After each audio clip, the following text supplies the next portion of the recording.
চব্বিশের উত্থানকে আড়াল করার জন্য মেজর ডালিমকে সামনে নিয়ে আসা না, এটা তো একটা না, কিন্তু একটা জিনিস তো চলছে, একটা জিনিস তো চলতেছে, এটাকে ইতিহাসে সবসময় একটা সাজুজ্য খোঁজার একটা চেষ্টা থাকে। আমাদের কাজ হলো এখন যে আমরা করেছি, যে জায়গায় এসে আমরা দাঁড়িয়েছি, এই জায়গার থেকে আমরা যেন নতুন খাদে না পড়ি। আমরা ফ্যাসিবাদকে মোকাবেলা করে আমরা গণতন্ত্রের উত্তরণের কাজটি যেন সঠিকভাবে করতে পারি, সেটা একটা ঐতিহাসিক কাজ হবে। আমরা যদি এইটা না করতে পারি আর ওইটা নিয়ে যত কথাই বলি, ও কথা সব কথার কথা হয়ে থাকবে, ওর কোনো মূল্য নেই।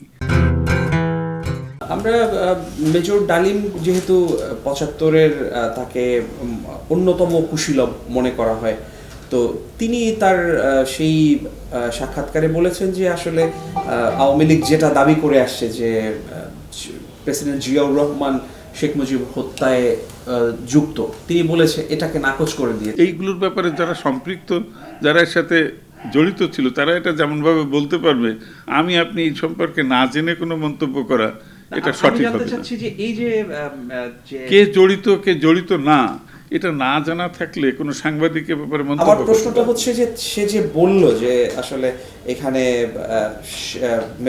জিয়াউর রহমান জড়িত না, মানে তার এই বক্তব্যটাকে তাৎপর্য বহন করে কিনা আমাদের রাজনৈতিক পরিমণ্ডলে মেজর ডালিমের এই বক্তব্যটাকে গুরুত্বপূর্ণ। কিন্তু এখন এর উপযোগিতাটা কি? এখন এর দ্বারা কে লাভবান হবে? এই বক্তব্য দিয়ে যা ঘটবার তা তো ঘটেই গেছে। আমরা তো এর দ্বারা কোনো বেনিফিট তুলতে পারবো না, এর দ্বারা কিছুই হবে না। এটা একটা ইতিহাসের ঘটনা মাত্র, একজন জীবিত সাক্ষী একটা কথা বলছে। এইটা নিয়ে কি নতুন করে কোর্ট আদালত বসবে? এটা নিয়ে কি কোনো বিচার আচার হবে? একটা জায়গা থেকে অভিযোগ আসছে যে ২৪-এর এই ঘটনা প্রবাহ অভ্যুত্থানকে আড়াল করার জন্য মেজর ডালিমকে সামনে নিয়ে আসা। না, এটা তো একটা না, কিন্তু একটা জিনিস তো চলছে, একটা জিনিস তো চলতেছে, এটাকে ইতিহাসে সবসময় একটা সাজুজ্য খোঁজার একটা চেষ্টা থাকে, ঘটনার সাথে একটা মিল খোঁজার চেষ্টা থাকে। এটা তো এমনও হচ্ছে যে ফরাসি বিপ্লবের সাথে ওর একটা সংযোগ গড়ে তোলার চেষ্টা হচ্ছে। একটা বিপ্লবী আন্দোলন হলে পৃথিবীতে যত বিপ্লবী আন্দোলন হয়েছে, সেই আন্দোলনের সাথে এর একটা সাজুজ্য আছে কিনা, মিল আছে কিনা, অমিল আছে কিনা, সেটা তো কৌতূহল নিয়ে দেখবে ঐতিহাসিকরা, বিশ্লেষকরা, রাজনৈতিক সচেতন মহল। এতে কোনো অন্যায় নাই। কিন্তু আসল ব্যাপারটা হলো আমরা যেটা এখন করছি, যার সাথে আমরা সম্পৃক্ত, আমাদের চোখের সামনে যে ঘটনা প্রবাহ চলছে, একে সঠিক রূপে সঠিক লক্ষ্যে এগিয়ে নেওয়াটাই হলো আমাদের ঐতিহাসিক দায়িত্ব। আমরা মোটেই পিছনে ফিরে বেশি তাকাবো না। পিছনে ফিরে সামনে আগানো যায় না, পিছনে তাকিয়ে সামনে হাঁটা যায় না। আমাদের কাজ সামনে হাঁটা। যা ঘটেছে ঘটেছে, ও নিয়ে বিচার বিশ্লেষণ করতে থাকুক, চলতে থাকুক, ইতিহাস সে কাজ করুক। কিন্তু আমাদের কাজ হলো এখন যে আমরা করেছি, যে জায়গায় এসে আমরা দাঁড়িয়েছি, এই জায়গার থেকে আমরা যেন নতুন খাদে না পড়ি। আমরা ফ্যাসিবাদকে মোকাবেলা করে আমরা গণতন্ত্রের উত্তরণের কাজটি যেন সঠিকভাবে করতে পারি, সেটা একটা ঐতিহাসিক কাজ হবে। আমরা যদি এইটা না করতে পারি আর ওইটা নিয়ে যত কথাই বলি, ও কথা সব কথার কথা হয়ে থাকবে, ওর কোনো মূল্য নেই, ওর আমি কোনো তাৎপর্যপূর্ণ মনে করি না। আমরা এই যে জুলাই গণঅভ্যুত্থানে একটা বড় রকমের গণহত্যা হয়েছে, এখানে শাহাদাত বরণ করেছে, তো এখন শেখ হাসিনা ভারতে পালিয়ে আছে। এখন তাকে ভারত বা বাংলাদেশে বিচারের জন্য ফেরত না দিলে দুদেশের সম্পর্কের ক্ষেত্রে কেমন প্রভাব পড়তে পারে, বা সেটার সুদূর প্রসারী প্রভাব? এটা ভারতেই প্রতিক্রিয়া হওয়া উচিত, যারা রুল অফ ল, আইনের শাসন, জনমতের প্রতি শ্রদ্ধাশীল এবং ভারতের বুদ্ধিজীবী বিবেকী মানুষ যারা আছে, তাদেরকেই এই ঘটনা প্রভাবিত করবে, বিচলিত করবে। এবং এটা আন্তর্জাতিক আইন কানুন মেনে সম্মান দেখিয়ে আমাদের চলা উচিত। এবং ভারত একটা আমাদের প্রতিবেশী দেশ, তাদের এমন কিছু করা উচিত হবে না যাতে দুদেশের সম্পর্ক যৌক্তিক এবং ন্যায্য ভিত্তি হারিয়ে ফেলে।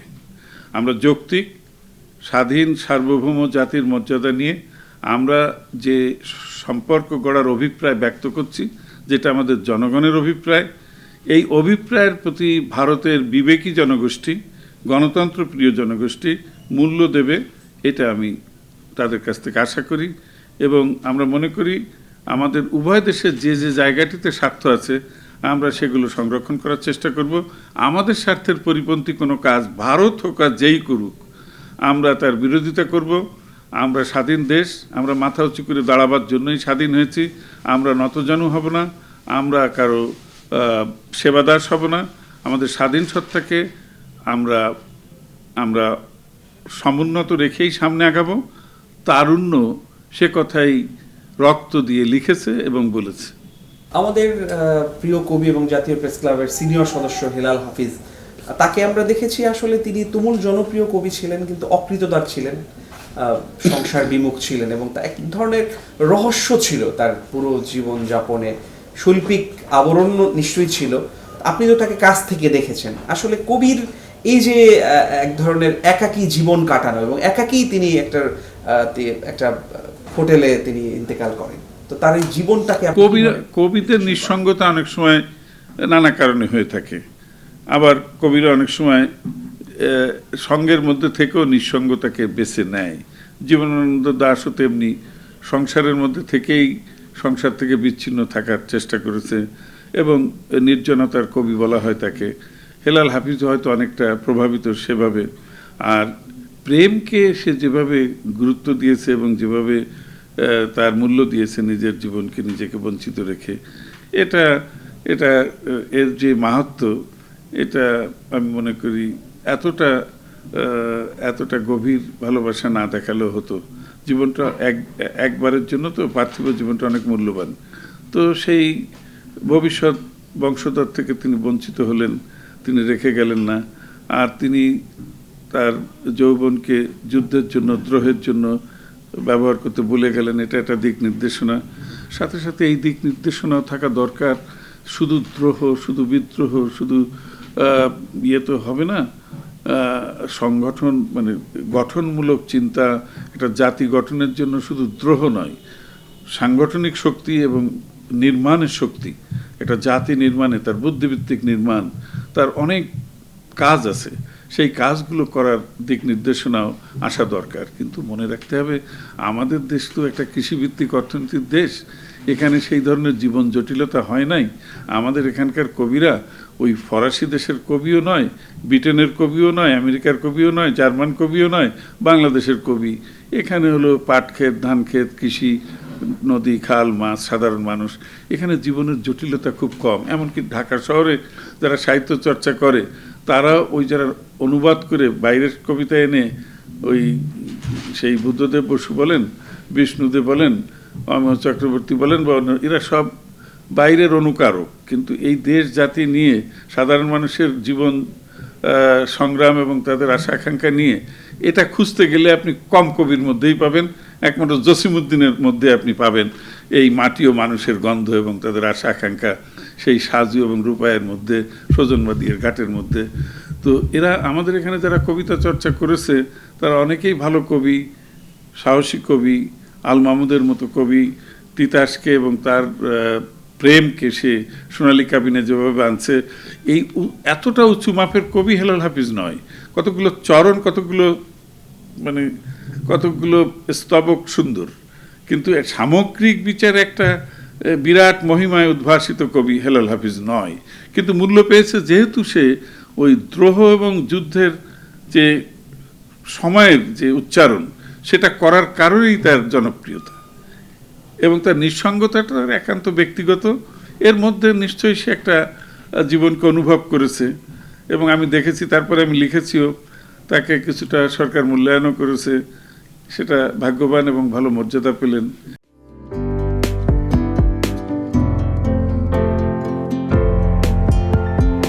পহেলা জানুয়ারি 2025 ইউটিউব জার্নালিজমের অগ্রদূত changetv.press 6 বছর পেরিয়ে পা রাখল গর্বিত online TV channel change TV 6 বছর ধরে ওনারা কাজ করে যাচ্ছেন।